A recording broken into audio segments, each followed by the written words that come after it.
Assalamualaikum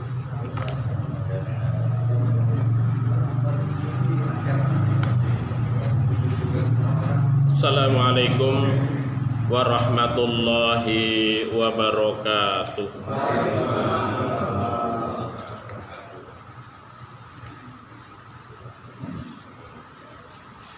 Alhamdulillah. Alhamdulillahilladzi hadana lihada wa ma kunna linahtadiya laula an hadana Allah. Asyhadu an la ilaha illallah wahdahu la syarika lah wa asyhadu anna Muhammadan abduhu wa rasuluh. Allahumma shalli wa sallim wa barik ala Muhammad wa ala alihi wa ashabihi wa man tabi'ahum bi ihsani ila yaumil qiyamah, amma ba'd.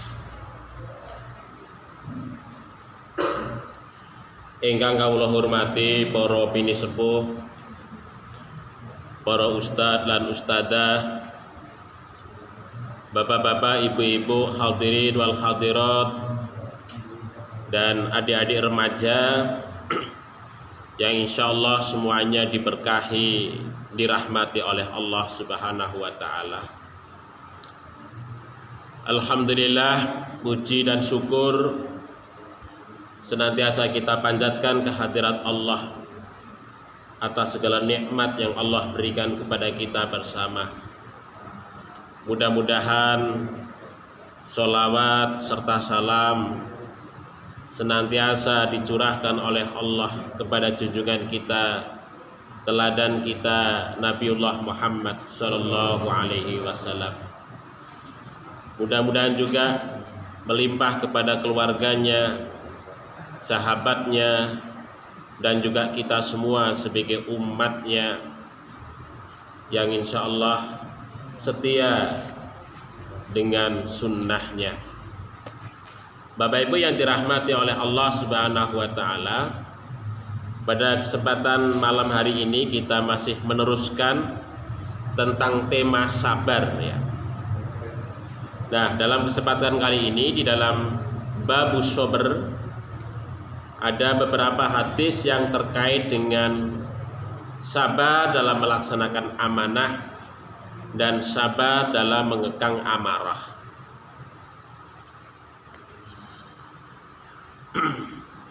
Bapak Ibu yang dirahmati oleh Allah Subhanahu wa taala.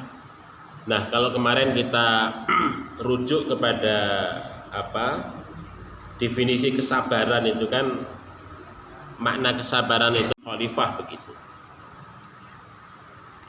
Bapak Ibu yang dirahmati oleh Allah Subhanahu wa taala. Nah, di sini di dalam beberapa hadis ini, di dalam kitab Riyadhus Shalihin ini Imam An-Nawawi ini memberikan beberapa contoh kisah ya terkait dengan hadis yang berasal dari Rasul Shallallahu alaihi wasallam. Dan ini sebagai contoh dalam kaitannya dengan melaksanakan amanah ini, umpamanya hadis yang diriwayatkan oleh Abu Sa'id ya, Sa'ad bin Malik bin Sinan radhiyallahu anhuma. Nah, ini diceritakan bahwa pada saat Kanjeng Nabi Muhammad Shallallahu alaihi wasallam itu di Madinah gitu ya, itu ada ananasan minal ansor, ada sejumlah orang dari kaum Ansor itu sa'alu ya, meminta Rasulullah Shallallahu alaihi wasallam, meminta kepada Rasul Shallallahu alaihi wasallam. Memintanya ini adalah meminta materi begitu ya. Fa'atahum, maka Kanjeng Nabi ini karena diminta begitu, maka Kanjeng Nabi ini juga memberikan. Sumasa'alu, kemudian mereka itu meminta kembali kepada Kanjeng Nabi Muhammad sallallahu alaihi wasallam. Fa'atahum, Kanjeng Nabi juga memberikan kembali untuk mereka itu.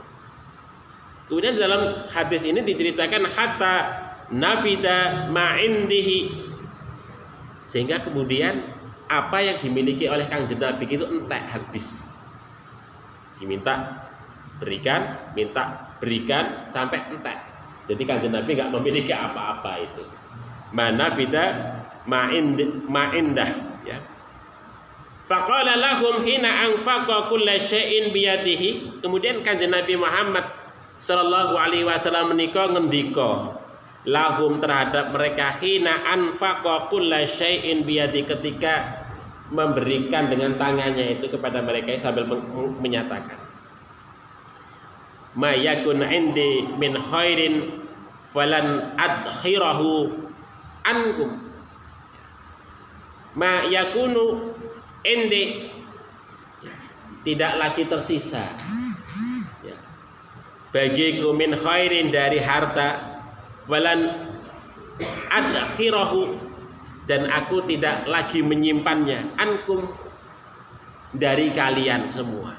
Maksudnya bahwa Kanjeng Nabi Muhammad Shallallahu Alaihi Wasallam itu hartanya habis ya, karena mereka itu meminta kepada Kanjeng Nabi Muhammad Shallallahu Alaihi Wasallam, sehingga kemudian sedikit pun Kanjeng Nabi tidak menyimpan ya, dari harta yang ia miliki itu. Bapak Ibu yang dirahmati oleh Allah Subhanahu Wa Taala. Nah ini kan Kanjeng Nabi Muhammad itu kan waktu di Madinah itu kan sebagai seorang pemimpin.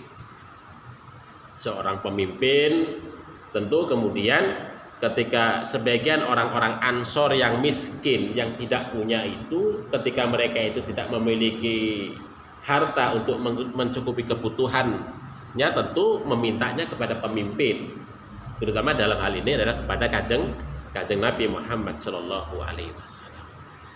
Dan wajar kalau kemudian umat atau rakyat itu kemudian menganggap pemimpin itu memiliki segala-galanya itu, walaupun tidak punya itu.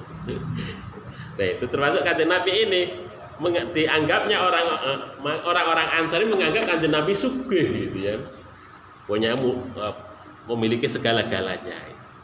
Sehingga kemudian ketika mereka meminta dikasih, datang lagi minta kasih, datang lagi minta dikasih, sampai kemudian Kanjeng Nabi Muhammad Shallallahu Alaihi Wasallam nggak punya apa-apa itu, sampai ngomong bahwa saya itu sudah nggak punya apa-apa lagi.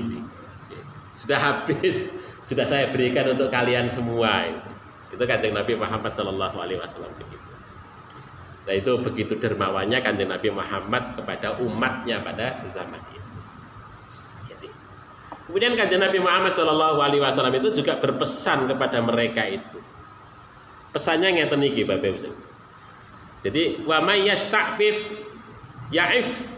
ya'ifahullahu ta'ala. Wa may yasta'fif, barang siapa yang memelihara diri, maksudnya memelihara diri dari kerendahan. Itu kan orang meminta-minta menika kan nggih mboten sae nggih. Nah, namanya sifat iffah, jadi menjaga diri. Nah, ini karena Kanjeng Nabi itu sebagai seorang nabi itu nuturi ngandani ya, kepada umatnya itu, barang siapa yang mampu memelihara dirinya, yang tidak meminta-minta itu, ya'ifahullahu ta'ala, maka Allah Subhanahu wa ta'ala akan menjaga dirinya. Wa may yastaghni yughni hillahu ta'ala. Wa may yastaghni, barang siapa yang merasa cukup dengan anugerah yang Allah berikan kepadanya, maka Allah Subhanahu wa ta'ala akan mengayakan dirinya itu. Nah begitu Bapak Ibu yang dirahmati oleh Allah. Dan istihna menika, istihna ya, artinya merasa cukup ya terhadap perkara-perkara dunia begitu. Artinya ya apa ya, dalam kaitannya dengan hubungan dengan sesama umat manusia, kok jangan sampai kita itu dermis banget gitu loh. Dermis, napa dermis nih kayaknya? Minta. Jadi ya yastaghni itu loh, yastaghni ya walaupun orang duwe ya ketoke duwe gitu loh. Merasa cukup dengan apa yang ada. Maka kalau orang sikapnya demikian itu, maka insya Allah yuhni hillahu ta'ala, maka Allah Subhanahu wa ta'ala akan mengkayakannya. Kemudian Wa may yatasabbar, barang siapa yang bersabar, yusbirhullahu ta'ala, maka Allah Subhanahu wa taala akan memberikan kesabaran untuknya. Barang siapa yang bersabar, maka Allah Subhanahu wa taala akan mengokohkan kesabarannya itu untuknya. Wa ma u'tiya ahadun ata'an khairan, wa ma u'tiya ahadun, dan tidaklah seseorang itu diberikan ata'an khairan, suatu pemberian yang lebih baik, wa ausa'a, dan lebih luas lagi, minas sobri, daripada kesabaran. Terus kesabaran itu memang kunci Bapak Ibu sekalian. Ketika kita itu punya sesuatu yang sedikit, kita menahan diri untuk sabar, untuk tidak meminta-minta, ini kan juga orang sikap beristighna atau sikap iffah ataupun istighna, merasa cukup begitu, itu juga karena faktor sabar. Begitu. Karena faktor sabar. Jadi dengan sedikit yang kita miliki itu, maka kemudian seseorang itu sabar dengan itu insya Allah Allah Subhanahu wa taala akan mengkaruniakan, mengokohkan kesabaran itu. Nah, Bapak Ibu yang dirahmati oleh Allah Subhanahu wa taala, ini bentuk ya, salah satu bentuk kesabaran diri begitu ya. Kesabaran diri di dalam kita ketika kita itu hidup kekurangan, hidup tidak mampu ya, dan seterusnya begitu, maka ketika itu kita sabar dengan kondisi itu, kemudian tidak meminta-minta kepada manusia yang menjadikan kita itu tidak iffah begitu ya, maka itu akan lebih baik begitu, akan lebih baik daripada kita harus meminta-minta kepada orang lain. Nah, termasuk juga ketika kita ini diminta sesuatu, sabar untuk memberi, itu juga merupakan bentuk kesabaran, terutama bagi kita sebagai seorang pemimpin Bapak Ibu sekalian. Itu. Jadi ya memang ya berat juga ini. Jadi ketika kita diminta sesuatu, kita memberikan itu ya kepada orang yang meminta itu ya enggak gampang begitu, apalagi sebagai seorang pemimpin itu ya. Sampai ini diceritakan sampai Rasulullah Shallallahu Alaihi Wasallam tidak bisa menyimpan sesuatu yang ia miliki karena habis untuk kemudian diberikan kepada orang yang meminta kepadanya. Itu begitu tanggung jawabnya seorang pemimpin kepada umatnya, kepada rakyat yang dipimpinnya itu tadi. Ini juga membutuhkan kesabaran. Tapi sekarang kan eranya tidak begitu Bapak Ibu sekalian. Jadi orang sebagai seorang pemimpin ya begitu biasanya kepada rakyatnya yang dipimpin cetil itu. Ingat, tetapi kekayaan yang dapat itu malah justru seharusnya untuk rakyatnya malah diambil untuk dirinya. Kan kebanyakan ngoten niku nggih. Itu. Kebalikannya ngoten era sekarang itu. Ya sebagai contoh punya bansos, bantuan sosial dulu sering ya, kita dengar bantuan sosial yang seharusnya itu diterima oleh masyarakat atau kelompok masyarakat yang seharusnya itu 100 juta penuh itu ditandatangani, dibagikan nggak menjadi 100 juta, diterimakan tinggal 60 juta atau 70 juta kepada masyarakat yang menerimanya itu, tanda tangannya 100 juta, yang 30-40 juta itu masuk kantongnya anggota dewan atau orang yang menjadi perantara dan lain sebagainya itu nyata Bapak Ibu sekalian, nyata.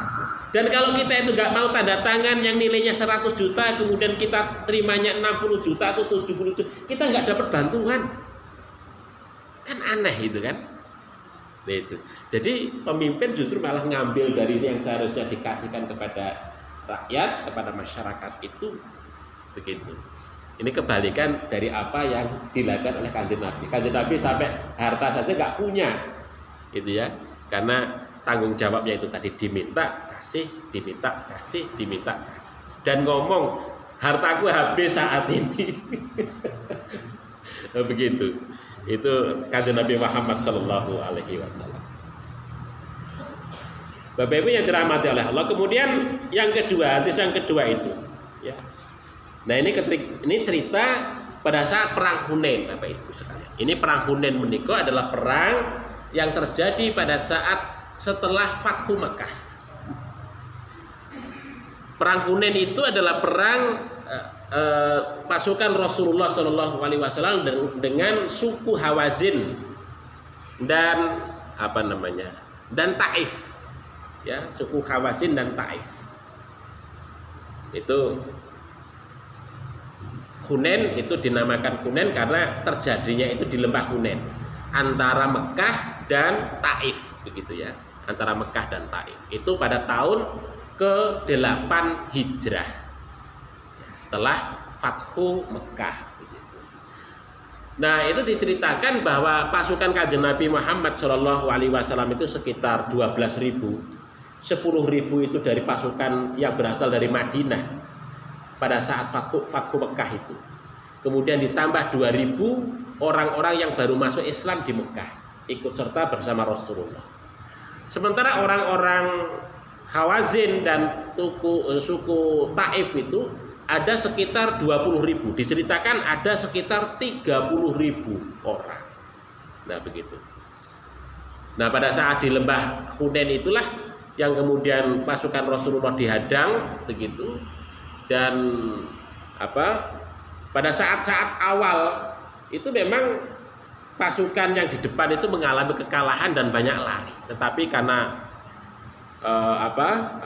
Rasul Shallallahu Alaihi Wasallam sangat kuat dan sabar itu dalam menghadapi peperangan itu, akhirnya kemudian memenangkan perang Hunain menikah. Dan pada saat perang Hunain itu strategi orang-orang Hawazin dan orang-orang Taif itu kan semua anak-anak dan perempuan keluar semua, termasuk harta benda dibawa semua. Tujuannya apa? Supaya laki-laki yang ikut perang itu ketika agak megoyah mereka tidak akan lari, tidak lari meninggalkan istri dan anaknya di sana, begitu. Akhirnya kemudian karena Rasulullah itu memenangkan peperangan itu, maka kemudian harta rampasan perang itu luar biasa.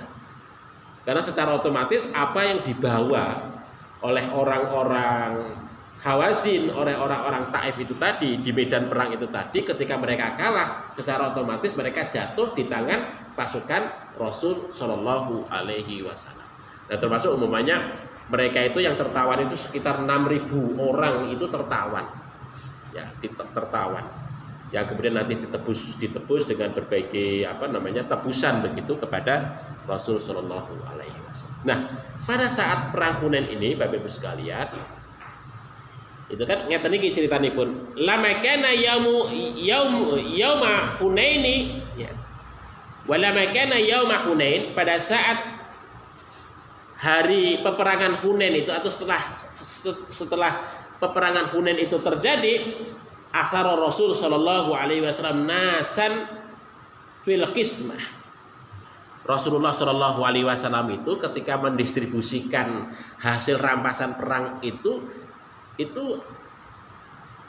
ya nggak sama begitu. Ada yang lebih banyak, ada yang lebih sedikit dan lain sebagainya begitu.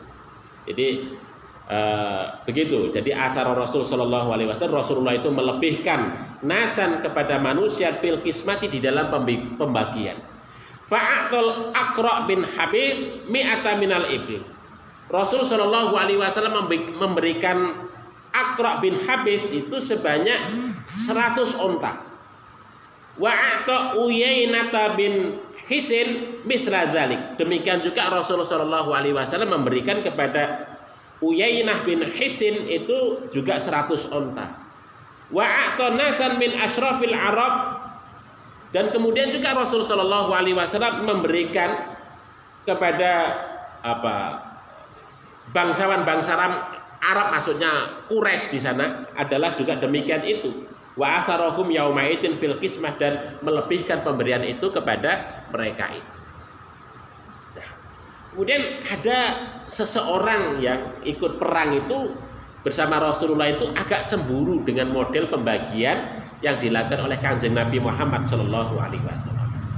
Kata dia itu, wallahi inna hadhihi qismah, wallahi demi Allah, sesungguhnya pembagian yang demikian itu ma'adlun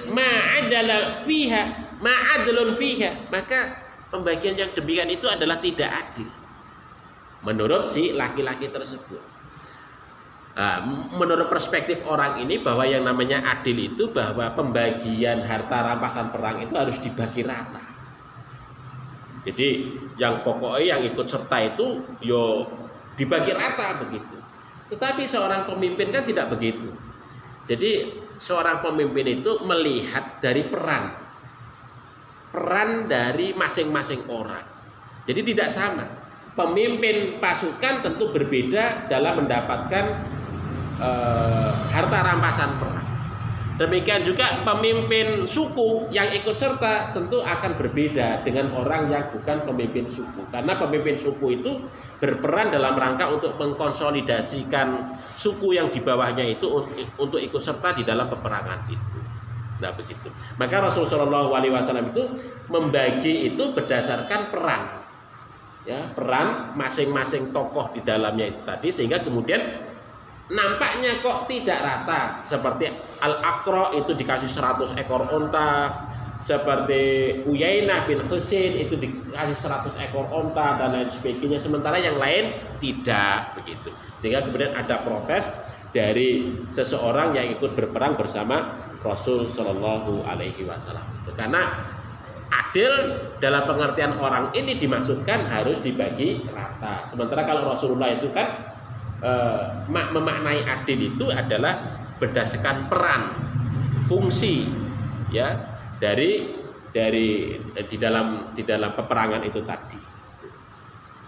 Maka kemudian wa ma urida fiha wajhullah. Kalau pembagiannya demikian ini bukanlah yang dimaksudkan dalam rangka untuk mendapatkan ridho Allah Subhanahu wa taala, kata orang ini.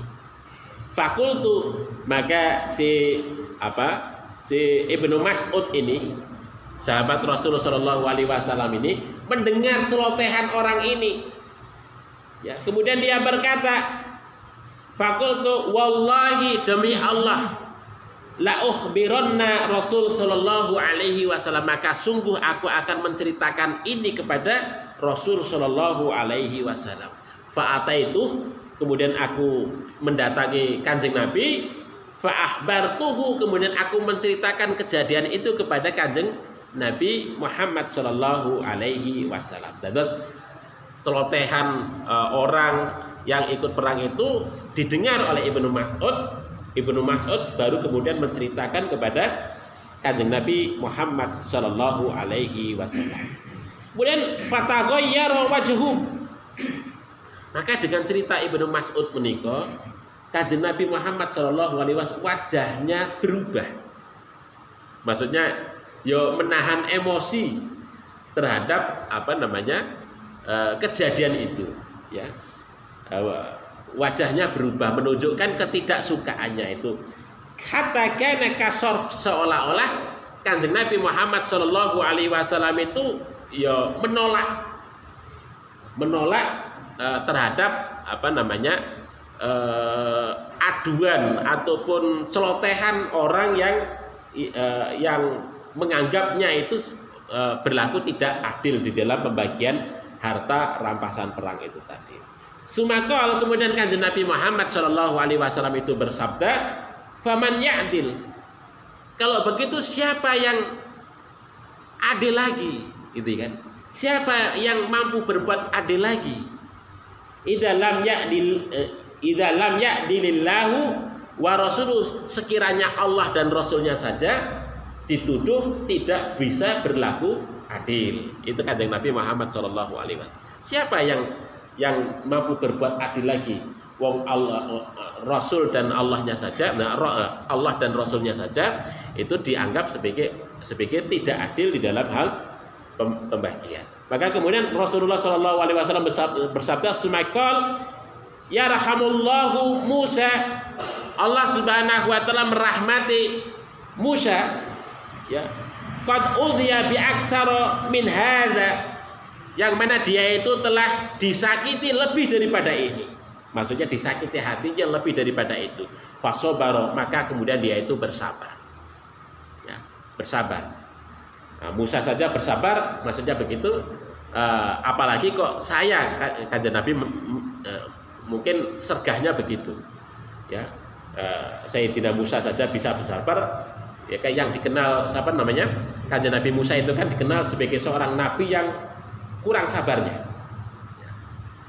Karena gagal dalam ujian ketika ikut Nabi Khidir ya. Jadi Nabi Musa itu seorang nabi yang gerusa-gerusu dan kurang dalam hal kesabaran. Sangat emosional.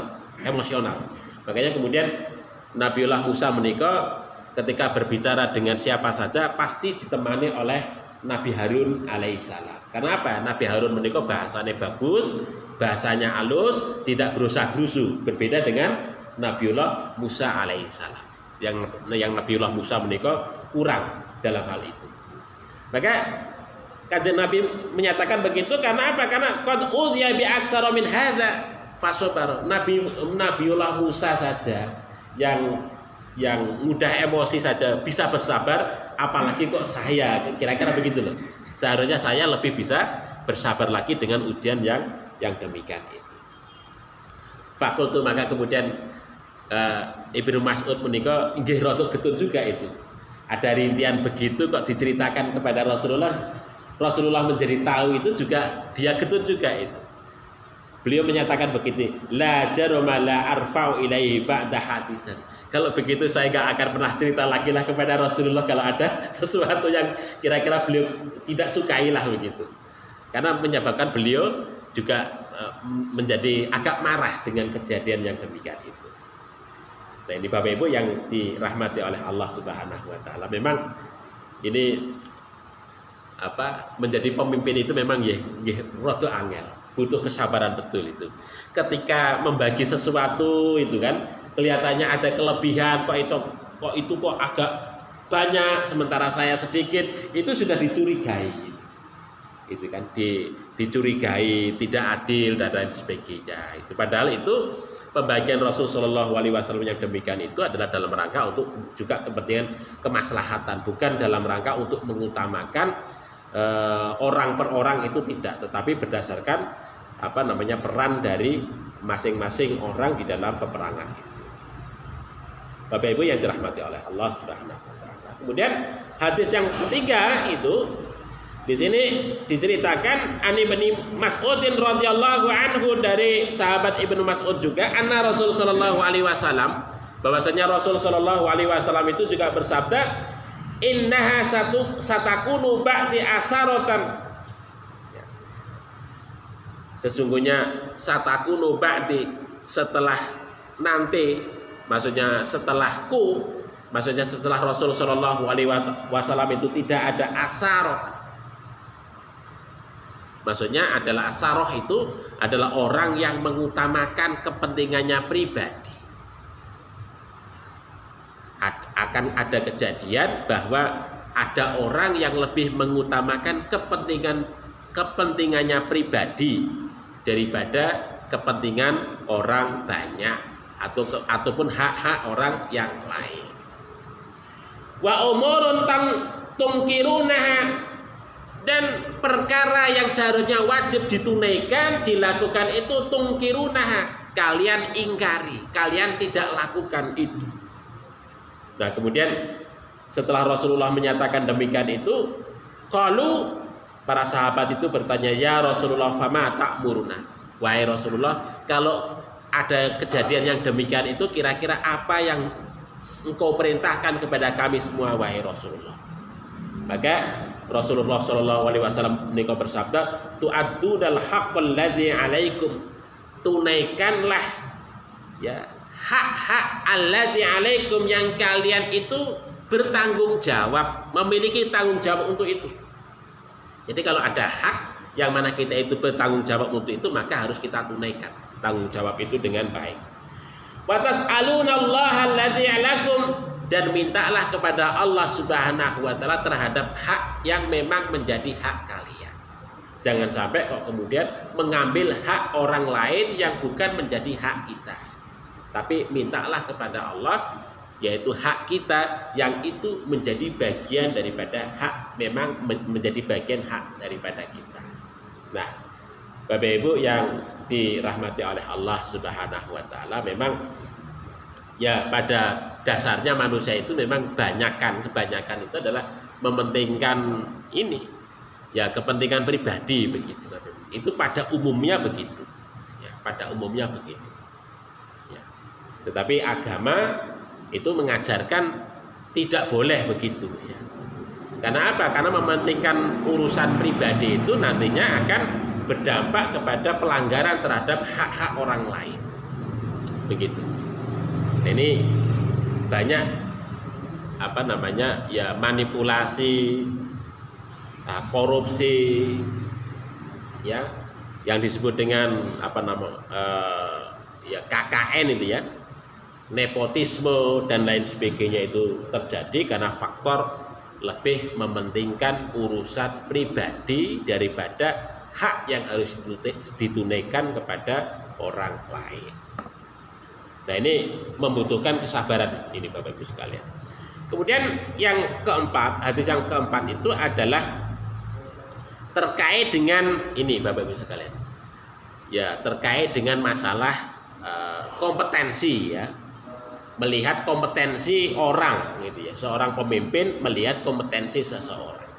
Nah, ini diceritakan ini yaitu dari sahabat Ibnu Khuzair, ada seorang laki-laki dari Ansor itu meminta kepada Rasulullah, ya Rasulullah, ala tasta milani, wahai Rasulullah, mengapakah engkau tidak mempekerjakanku kama istakmalta, sebagaimana engkau memperkerjakan fulanan, seseorang itu. Nah, itu ini maksudnya seseorang ini minta minta kedudukan lah itu ya, minta jabatan ya, minta posisi begitu. Kemudian kata Rasulullah apa? Faqala innakum satalquna ba'di asarata. Kalau sekiranya aku pekerjakan, nah, atau saya kasih jabatan, maka satalquna ba'di asarah, maka kamu akan terjatuh kepada mementingkan diri sendiri. Ya. Mementingkan diri sendiri, tentu Rasulullah Shallallahu Alaihi Wasallam sudah ngerti watak orang yang orang tersebut begitu ya. Maka kata Rasulullah, fasbiru, maka bersabarlah kamu, walaupun kamu nggak saya angkat menduduki jabatan tertentu, maka bersabarlah hatta talquni alal haud, sampai kamu nanti bertemu denganku di atas telaga. Maksudnya pada saat di yaumul kiamah itu. Nah, begitu. Bapak Ibu yang dirahmati oleh Allah Subhanahu wa taala, memang pada saat menjadi seorang pemimpin menikah, Bapak Ibu sekalian, banyak banyak orang yang meminta kepada kita. Ya, termasuk meminta harta, meminta jabatan, meminta posisi dan lain sebagainya.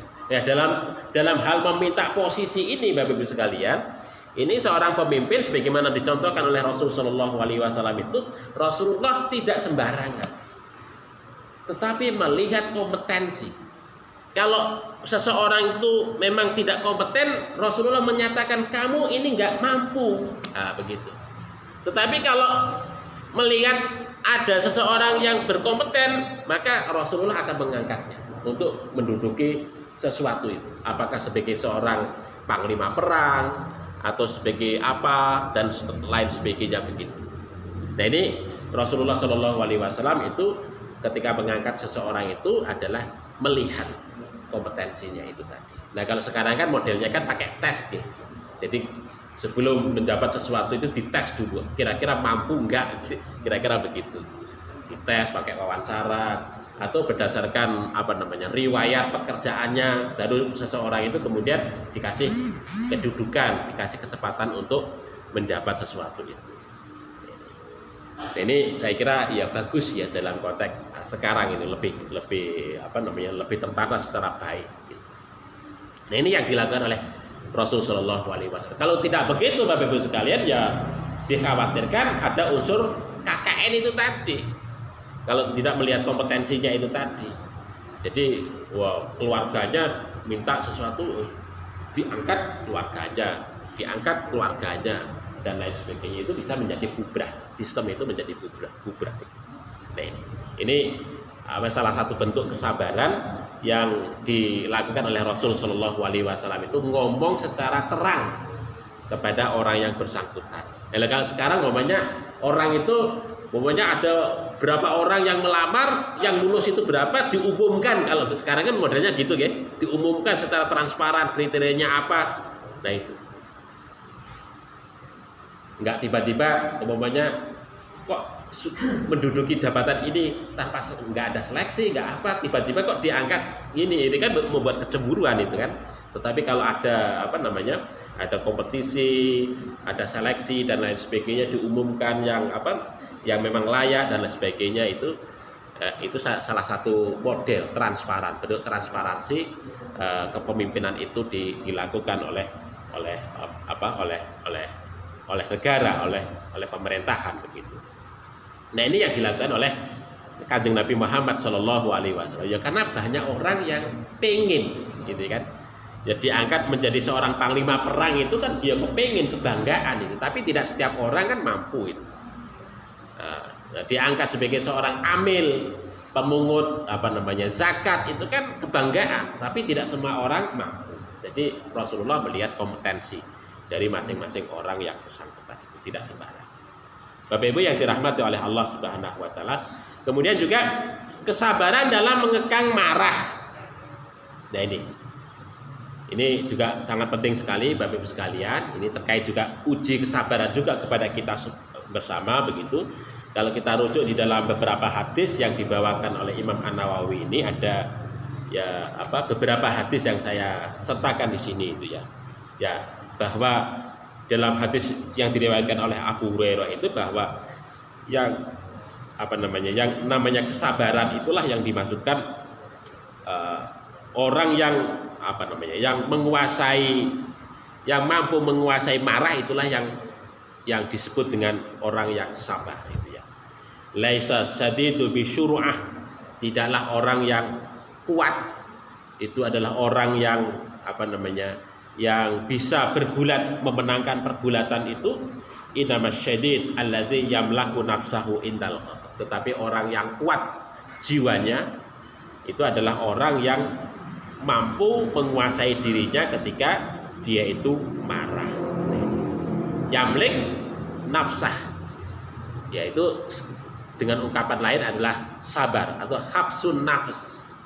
Yamliku nafsah itu sama dengan habsun nafs, yaitu sabar ya ketika dia itu marah begitu.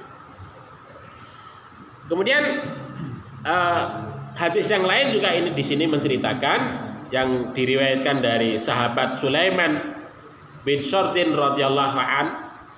Ini diceritakan Ini diceritakan ketika dia ini duduk bersama Kanjeng Nabi Muhammad Sallallahu Alaihi Wasallam begitu. Kemudian ada dua orang yang saling bertengkar begitu.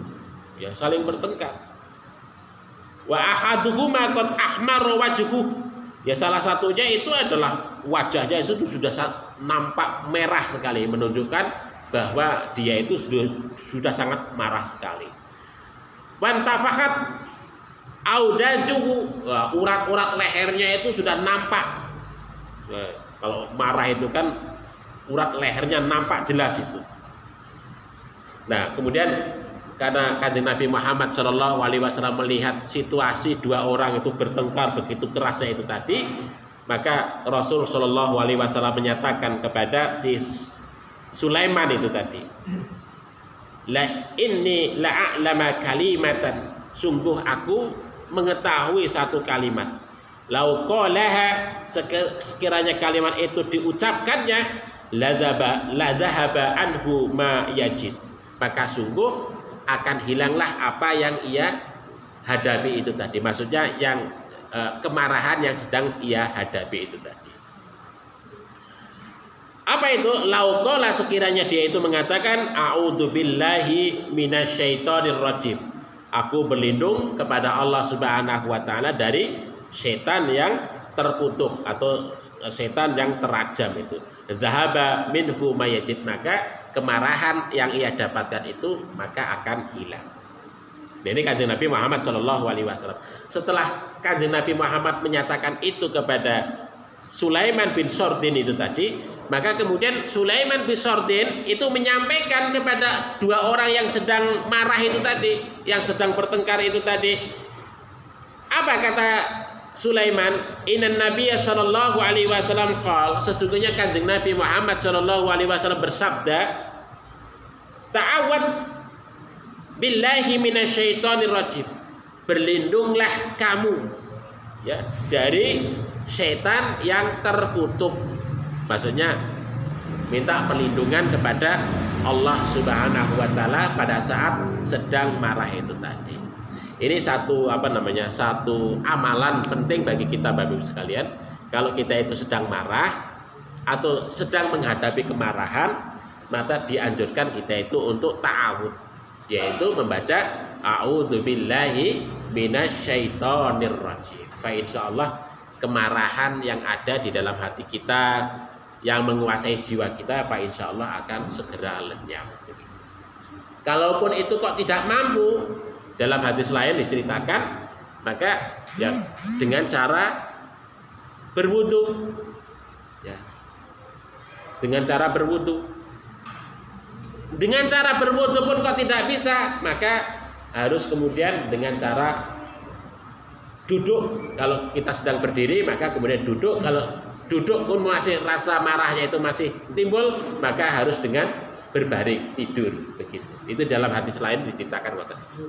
Itu salah satu cara untuk kemudian mengatasi kemarahan itu tadi. Nah, kemudian Bapak Ibu yang dirahmati oleh Allah Subhanahu wa taala, ada juga ini yang keempat ini terkait dengan salah seorang sahabat Nabi Shallallahu Alaihi Wasallam itu minta nasihat kepada Kanjeng Nabi. Anna rajulan qala lin Nabi Shallallahu Alaihi Wasallam, ada seorang laki-laki yang dia itu minta nasihat kepada Nabi. Apa? Ausini, wahai Nabi, berilah aku nasihat. Apa kata Nabi? Qala la taqtab, janganlah kamu marah. Kemudian minta lagi itu karena terus menerus itu. Faradda miraron ausini, maka Kanjeng Nabi mengulangi lagi jawabannya, la taqtab. Wahai Nabi, berilah aku nasihat. Kanjeng Nabi memberikan nasihat lagi, la taqtab, jangan kamu marah. Mungkin berulang lagi, ya Nabi ausini, wahai Nabi, berilah aku nasihat. Maka Kanjeng Nabi sekali lagi juga memberikan nasihat, la taqtab, janganlah marah, berulang-ulang. Jadi ketika seseorang itu minta nasihat kepada Kanjeng Nabi, dia menyatakan la taqtab, la taqtab, la taqtab, la taqtab. Itu berulang-ulang disampaikan kepada sahabat ini. Tetapi Abu Hurairah di sini menggunakan ismun majhul, ya, nama yang enggak jelas ini. Ya. Ini mungkin dalam rangka untuk menyembunyikan identitas seseorang itu yang itu ya untuk menjaga namanya begitu ya. Atau dia sendiri yang bertanya kepada Nabi, biasanya begitu. Kalau dia sebagai seorang perawi, anna rajulan, itu biasanya kalau tidak dia sendiri, biasanya itu dalam rangka untuk menyembunyikan si rawi, seseorang yang terlibat di dalam pembicaraan dalam konteks hadis itu tadi. Ya. Begitu. Bapak Ibu yang dirahmati oleh Allah Subhanahu wa taala, dan terus kalau kita baca di dalam di dalam riwayat menika bahwa Kanjeng Nabi ataupun syariat Islam itu menekankan bahwa kita sebagai seorang mukmin untuk menahan marah itu memang karena kemarahan itu Bapak Ibu sekalian itu kan tidak menyelesaikan masalah. Biasanya begitu. Marah itu tidak akan pernah menyelesaikan masalah. Justru kadang-kadang kemarahan yang tidak terkendali itu akan berakibat buruk. Berakibat buruk. Karena apa? Karena kemarahan itu kan cenderung bersifat defensif. Kemudian tidak juga bersifat objektif dalam menilai sesuatu begitu.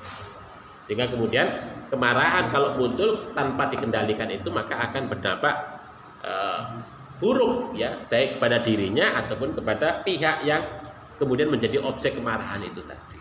Bahkan kalau kita merujuk kepada satu cerita di dalam surat Al-Anbiya menika Bapak Ibu sekalian terkait dengan Nabi Yunus itu kan. Ini seorang nabi Bapak Ibu sekalian. Seorang nabi yang mana dia itu marah kepada umatnya yang tidak taat, angel diajak taat kepada Allah Subhanahu wa taala sampai dia itu marah sekali kepada umatnya itu. Saking marahnya, saking angelnya umatnya itu diajak untuk taat kepada Allah Subhanahu wa taala, akhirnya apa?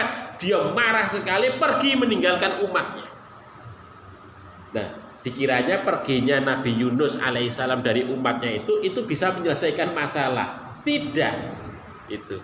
Justru Kanjeng Nabi Yunus alaihissalam menemui masalah baru itu yang lebih rumit lagi. Itu kan? Nah ini kalau kita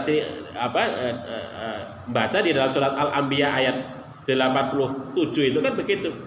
Wa zanunnuni idz dzahaba mughadiban fadhanna alla naqdiru alaihi. Ya.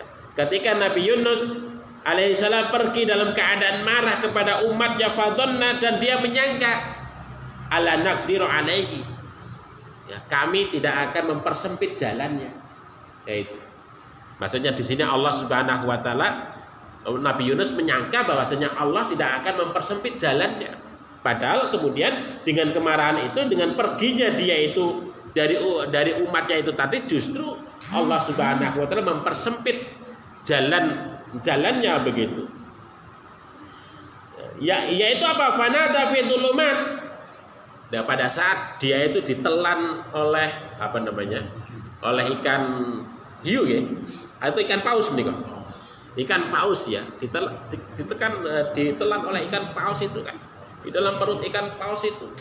Maka dia bermunajat itu kepada Allah, ya minta tolong kepada Allah. Fanada fi dzulumat. Ya, dia berseru memohon kepada Allah di dalam kegelapan. Dzulumat menika jamak ya.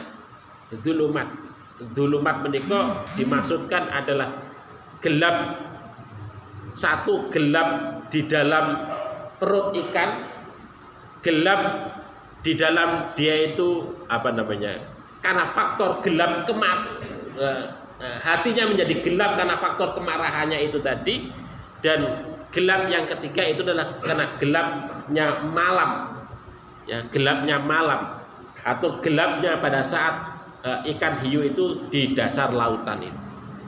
Maka kemudian disebut dengan fi dzulumat dalam bentuk jamak itu karena kegelapannya itu berlapis yang dialami oleh Nabiullah Yunus alaihissalam. Nah, pada saat di kegelapan itulah kemudian Nabiullah Yunus alaihissalam itu berseru kepada Allah Subhanahu wa taala, la ilaha illa anta subhanaka inni kuntu minadh dhalimin.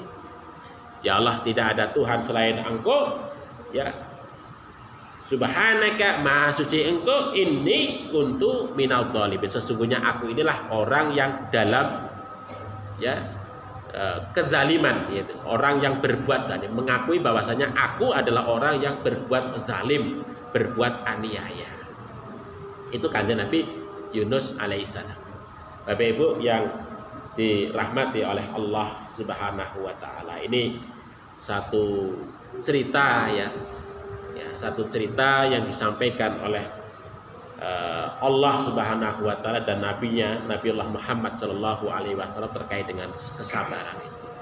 Terus kesabaran itu memang sangat ragam Bapak Ibu sekalian dalam kehidupan kita itu, baik dalam pada saat kita itu diberikan satu amanah ya, menjadi seorang pemimpin, atau dalam kondisi tertentu ya, dalam kaitannya dengan menangani emosi dan lain sebagainya, itu membutuhkan kesabaran yang begitu rupa. Mungkin begitu Bapak Ibu sekalian ya, dari hadis-hadis yang saya sampaikan, mudah-mudahan ini memberikan satu iktibar kepada kita bersama. Dan marilah kita tutup majelis kita dengan sama-sama membaca doa kifaratul majlis.